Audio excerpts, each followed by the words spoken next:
Hello good morning बच्चों, उदय ज्ञान infotech में आपका दोबारा स्वागत है। आज हम CCC की तीसरी क्लास लेने वाले हैं, जो आपको हमेशा 20 क्वेश्चन डेली के डेली आपको अपडेट मिलते रहेंगे। और आपको अच्छा लगे तो ज़रूर इसको आगे शेयर करिए। जितना हो सके जो पॉइंट जिस टॉपिक पे चाहते हैं आप, उस टॉपिक पे अधिक से अधिक लोग कमेंट करें कि इस टॉपिक को सर बताइए कि ये टॉपिक मेरा क्लियर नहीं है, तो मैं उस CCC के उस टॉपिक पर थोड़ा सा फोकस करूँगा और उसके क्वेश्चन को बनाऊँगा।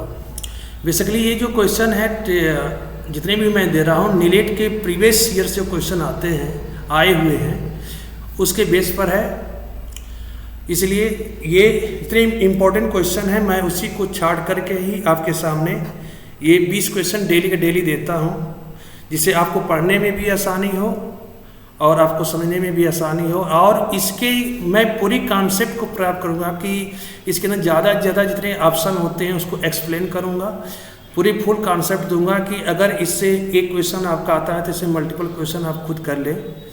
तो इस पर इसलिए वीडियो को प्रॉपर पूरा देखिए, जिससे आपको बेनिफिट हो और इसमें जहाँ भी गलतियाँ हों उसको रिमूव किया जाएगा।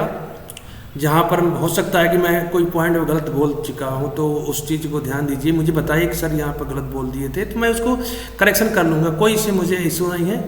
होती है स्टार्टर में जो भी प्रॉब्लम होती है, कहीं पर दिक्कत होता है, तो इसलिए मैं चाहता हूं कि आप अधिक से अधिक कमेंट करके मुझे बताएं कि सर आपको क्वेश्चन कैसा लगा, कैसा नहीं लगा। इस पर ज़्यादा फोकस करेंगे। जैसे पहला क्वेश्चन आज तीसरी क्लास का है कि full form of HTML is, HTML का फुल फॉर्म क्या होता है। तो HTML जो थी बेसिकली आपका जो है ये होता है हाइपर टेक्स्ट मार्कअप लैंग्वेज। ये जो होता है बेसिकली हमारा सॉफ्टवेयर डेवलपमेंट में हमारा फ्रंट एंड का काम करता है। फ्रंट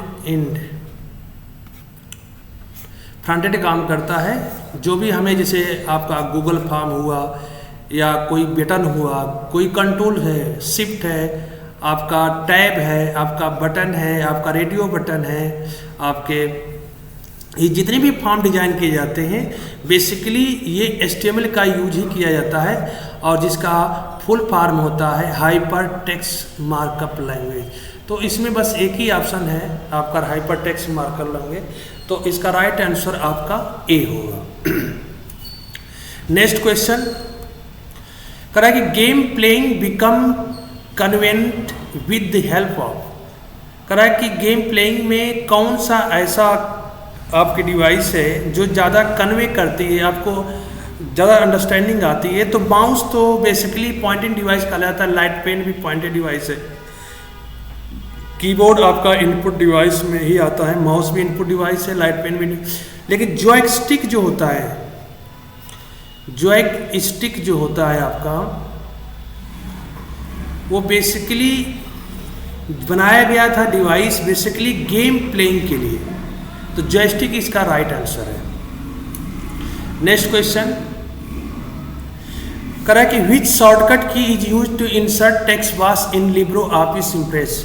कह रहा है कि लिब्रो ऑफिस इम्प्रेस में, लिब्रो ऑफिस जो इम्प्रेस शब्द लिखा है ये आपका, जो नहीं समझते होंगे इम्प्रेस क्या है, तो इम्प्रेस बेसिकली जो नई आपके लिब्रो ऑफिस आई है, जिसमें जो ज़्यादा से ज़्यादा क्वेश्चन लिब्रो ऑफिस के CCC में ज़्यादा पूछे जाते हैं, इसको हम पढ़ते हैं MS पावर पॉइंट के नाम से,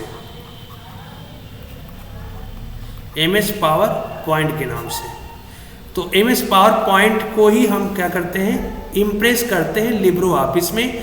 ये MS ऑफिस के अंदर चूंकि होता है, MS ऑफिस हम लोग यूज करते हैं, उसके अंदर इसको पावर पॉइंट बोला जाता है, लेकिन लिब्रो ऑफिस में इसको इम्प्रेस बोला जाता है। तो कह रहा है कि इम्प्रेस को हम अगर इंसर्ट बॉक्स के लिए यूज करना है, इम्प्रेस के अंदर इंसर्ट बॉक्स टेक्स्ट बॉक्स लाना है, तो हम कौन से शॉर्टकट की का यूज करते हैं। तो बेसिकली उस शॉर्टकट की का नाम है F2। वो फंक्शन क्या होता है, F2 बटन जैसे दबाएंगे एक insert text box Libre office के अंदर इम्प्रेस में इंसर्ट हो जाता है। तो इसका राइट आंसर क्या होगा? ए। नेक्स्ट क्वेश्चन करा है कि email send back to terminated a email box to sender. करा है कि अगर ईमेल जो आप सेंड करते हो, जैसे मान लेते हैं कि हमारा कोई भी ईमेल है आपका, जैसे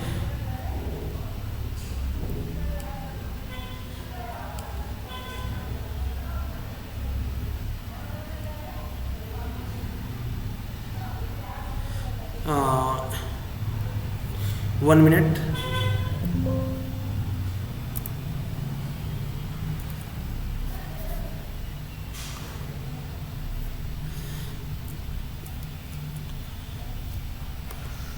टू जॉयस्टिक इम्प्रेस हो गया।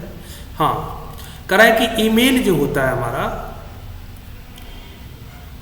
ईमेल, जैसे हमारा कोई है info@gmail.com और इससे हम किसी मान लेते हैं कि bipin@gmail.com में मैं मेल को सेंड करना चाहता हूं। तो जब मैं सेंड करूंगा इसको, तो करा है कि transmit the email to sender. Sender को जब ये मान लेते हैं तो सेंडर बैक सेंड, तो जब ये सेंडर होता है और ये रिसीवर होते हैं, तो जब सेंडर रिसीवर को सेंड किया लेकिन वो दोबारा इसमें चला आता है, सेंडर के पास ही मेल चली जाती है। और ईमेल जो हमेशा भेजे गए ईमेल के सेंडर में अगर वापस चला आता है तो उसको हम बेसिकली कहते हैं बाउंस। क्या बोलते हैं? बाउंस। बाउंस का मतलब होता है कि जहाँ पर हम सेंड करना चाहते थे वहाँ ना हो करके दोबारा आपके मेल में चला जाता है, तो इसको कहते हैं बाउंस। मेल बाउंस हो गया है। अगला क्वेश्चन है the IC chip in employed in the computer in made of computer में प्रयुक्त आईसी चिप बनी होती है, किस चीज़ की बनी होती है? तो इसका सबसे बड़ी बात है कि हम जब जनरेशन पढ़ाएंगे आपको, तो उसमें जनरेशन में आपको एक आईसी जनरेशन आएगा जिसे कहते हैं थर्ड जनरेशन। तो थर्ड जनरेशन में हमारा जो होता है आईसी का वो सिलिकॉन की बनी होती है। किसकी बनी होती है? सिलिकॉन की। तो राइट आंसर क्या होगा इसका? ए। छठवां क्वेश्चन है कि what is the short form of the land या लैंड, जिसका लघु रूप हो। किसका लघु रूप है? मतलब लैंड किसका? जो लैंड का मतलब होता है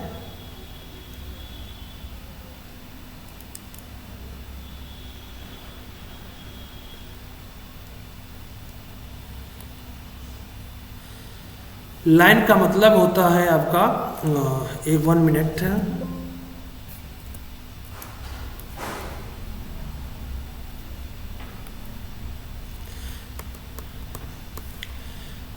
हाँ सिलिकॉन की बनी होती है। पांचवा क्वेश्चन। छठवां है कि what is the short form of the land या वैन। तो इसका क्या होता है? लैंड का फुल फॉर्म होता है local area network. Local area network. तो इसका राइट आंसर क्या है? D. Next question. In which menu macros command is available in the Libre Office. Libre Office में, लिब्रो ऑफिस इम्प्रेस में जो माइक्रो कमांड होती है किस मेनू के अंदर आती है? तो वो मेनू का नाम होता है टूल्स मेनू। आप लिब्रो ऑफिस जब पढ़ाएंगे तो आपको ये सब चीज़ें बताया जाएगा। अगला क्वेश्चन है the letter and row number of interacting column in the separate sheet. जहाँ पर करा है कि अगर सपोज दैट आपके ये आपकी सीटें हैं, तो इसको जो होता है इसका नाम होता है ए बी सी, इसका रो का नाम होता है 1 2 3।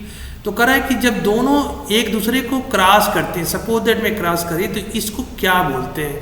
तो वही करा है कि the letter and row number of inserting column in the spreadsheet, तो उसको कहते हैं एड्रेस सेल। क्या बोलते हैं? एड्रेस सेल बोलते हैं। और अगर इधर से 1 है यानी पहली रो और ऊपर से पहला कॉलम ए है, तो इसका जो एड्रेस होगा आपको उसको लिखेंगे A1। A1 का मतलब होता है कि पहला कॉलम और दूसरा रो। ये जो होता है कॉलम को बताता है और ये जो रो को बताता है, और दोनों के इंटरसेक्शन पॉइंट को क्या बोलते हैं? एड्रेस, यानी कि सेल एड्रेस। तो आपका C right answer. What is the full form of CVV का फुल फॉर्म क्या है आपका? तो CVV का फुल फॉर्म होता है CVV। ये एक्चुअली आपके ATM कार्ड पर जब देखेंगे तो उस ATM कार्ड के बैक साइड में एक CVV नंबर होता है, जो बेसिकली आपके 4 डिजिट का होता है, 4 या 3 डिजिट का होता है। उसका मतलब होता है card verification value, card verification value. तो ये जो आपका राइट आंसर क्या हो जाएगा? बी। 10वां question, the best way to do this when you need to move text to another place in the same document. कह रहा है कि जब आपको कोई टेक्स्ट एक ही डॉक्यूमेंट में दूसरी जगह ले जाना होता है, तो इस चारों ऑप्शन में सबसे बेस्ट ऑप्शन क्या होता है? कोई भी टेक्स्ट हो और एक डॉक्यूमेंट में दूसरी जगह ले जाना चाहता है, एक ही डॉक्यूमेंट में दूसरी जगह अगर लेना चाहते हैं, तो आप उसको क्या करेंगे? तो सबसे चीज़ें जो बेस्ट होता है हमारे हिसाब से drag and drop, drag and drop, ये सबसे बेस्ट ऑप्शन होता है। कि ड्रैग एंड ड्रॉप का मतलब होता है उसको ऐसे पकड़ो और उठा कर दूसरी जगह ऐसे छोड़ दो, तो इसको कहते हैं ड्रैग एंड ड्रॉप, और सबसे बेस्ट आइडिया है। इसमें क्या होता है कि पहले कट करोगे, फिर उसके जगह पर जाओगे, फिर उसको आप पेस्ट करोगे। तो कट पेस्ट भी ऑप्शनल तरीका है, लेकिन सबसे बेस्ट तरीका की अगर बात किया जाए तो वो तरीका होता है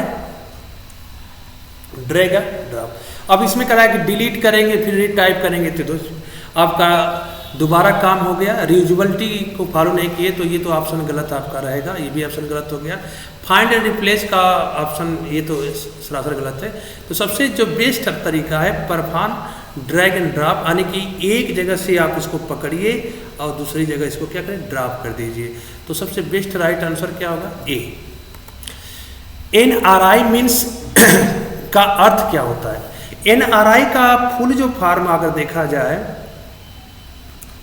तो वो होता है नॉन रेजिडेंट इंडियन,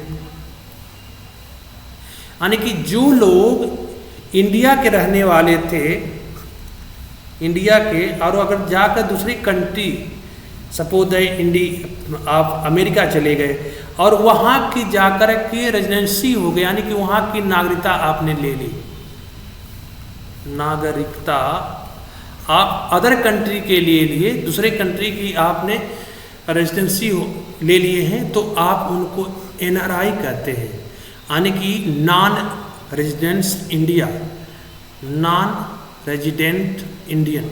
मतलब होता है कि ये इंडिया के रहने वाले थे और दूसरे कंट्री में जाकर क्या कर लिए, उसकी नागरिकता ले ली है, तो उनको NRI बोला जाता है। तो इस राइट आंसर क्या होगा इसका? सी। अगला क्वेश्चन है कि where was India first computer install? Bharat का पहला कंप्यूटर कहाँ स्थापित किया गया था? तो ये आपको हिस्ट्री ऑफ कंप्यूटर में मिलेगा। ये कलकत्ता में सबसे पहला कंप्यूटर बना था आपका, और यहीं पर इंडियन स्टैटिक इंस्टीट्यूट था जो सांख्यिकी के बेस पर काम करता था, सांख्यिकी। तो सबसे पहले कलकत्ता में बना था संस्था में, इंडियन स्टैटिक्स इंस्टीट्यूट कलकत्ता में। तो डी इसका राइट आंसर होगा। Which of the following big data structure is developed by the framework Google? इनमें से कौन सा बिग डेटा स्ट्रक्चर फ्रेम जो है गूगल द्वारा विकसित किया था? तो उसका नाम होता है मैप रिडक्स होता है। अगर शायद ये नहीं रहता तो हडूप इसका राइट आंसर होता, लेकिन सबसे जो बड़ा डेटा अगर गूगल का देखा जाएगा फ्रेमवर्क का तो मैप रिडक्स होता है, तो राइट आंसर क्या होगा ए। 14वां क्वेश्चन है कि फुल फॉर्म ऑफ WWW, ये तो बहुत इंपॉर्टेंट क्वेश्चन है और कई बार पूछा गया है, तो इसका होता है वर्ल्ड वाइड वेब, जो इसका राइट आंसर ए है।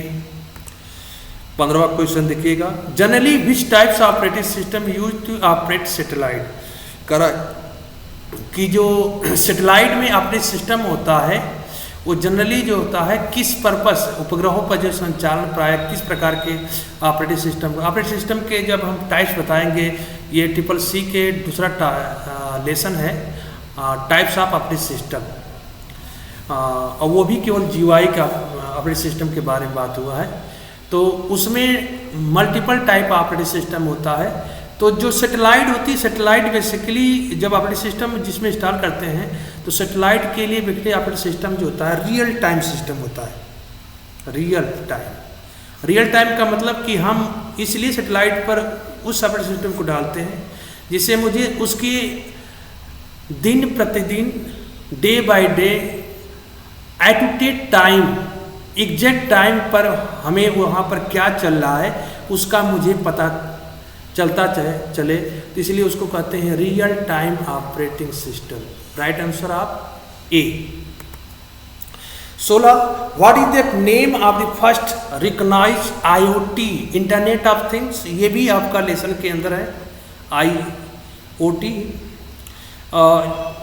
लेसन में तो नहीं है लेकिन बेसिकली हम इसको पढ़ाते हैं अपने टॉपिक में, तो जब हम आपको बताएंगे इंटरनेट के बारे में तो उसमें IoT के बारे में भी बताएंगे।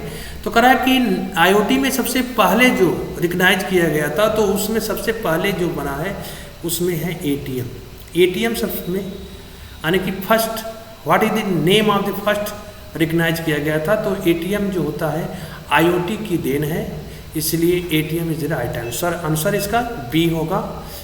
17, what is the use to execute blogging के लिए एग्जीक्यूट करने के लिए आप क्या प्रयोग करते हैं, तो देखिए ब्लॉग अगर आपको बनाना है तो आप वर्डप्रेस यूज कर सकते हैं। वर्डप्रेस बेसिकली PHP का एक CMS है, कंटेंट मैनेजमेंट सिस्टम। वर्डप्रेस आप PHP सॉफ्टवेयर बना है, PHP एक लैंग्वेज हाइपरटेक्स्ट प्रीप्रोसेसर हाइपरटेक्स्ट एक लैंग्वेज है, तो उसने वर्डप्रेस एक CMS बनाया है, तो वर्डप्रेस के द्वारा भी आप ब्लॉगिंग को एग्जीक्यूट कर सकते हैं। टाइपपैड भी एक टाइपपैड के द्वारा भी हम इसको यूज कर सकते हैं। और तीसरा होता है एक्सप्रेस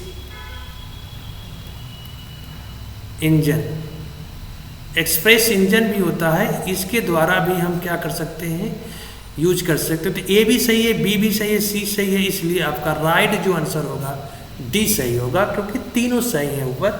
तो ब्लॉगिंग के लिए आप तीनों यूज कर सकते हो, वर्डप्रेस, टाइपपैड या एक्सप्रेस इंजन। तो right answer D all. Next question है कि which of the following option shown in the presentation software, presentation software के लिए के कौन सा ऑप्शन यूज करेंगे। तो एक्सेल में हम डेटा मैनेज करते हैं तो ये तो हो नहीं सकता।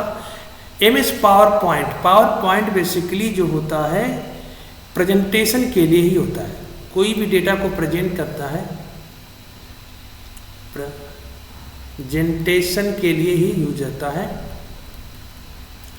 तो आपका राइट आंसर बी होगा। CorelDRAW में तो आप डिजाइनिंग काम करते हैं, MS वर्ड में डॉक्यूमेंटेशन कोई बनाना हो तब काम करते हैं, तो ये भी गलत, ये भी गलत, ये भी गलत। तो answer I that B MS power point.